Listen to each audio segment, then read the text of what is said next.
this new feature actually does and how it actually impacts the recovery rate eventually for customers.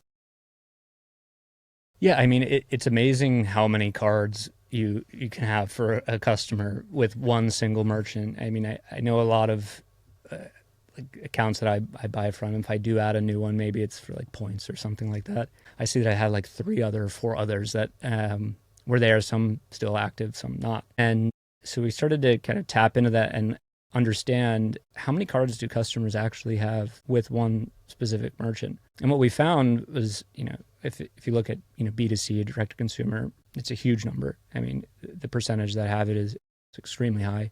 And then we also saw that it was happening in B2B as well. And so what we understood is that this was an opportunity for those merchants to help provide their customers with just like a better experience, to avoid downtime for them, to retain those customers longer. And so what we then understood is a lot of it comes down to like, is this other card on file still valid?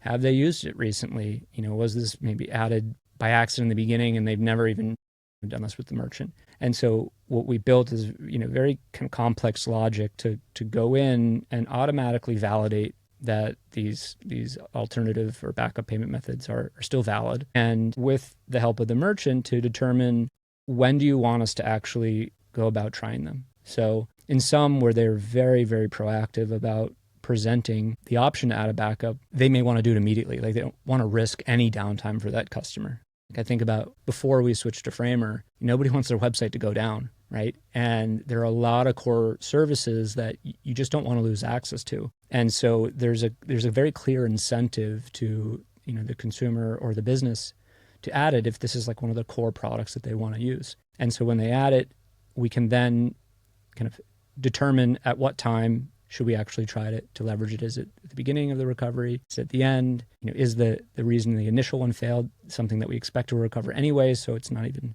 something that we're going to tap into? And so we've provided this logic out of the box to merchants so that now they can leverage it from day one. They don't have to do anything.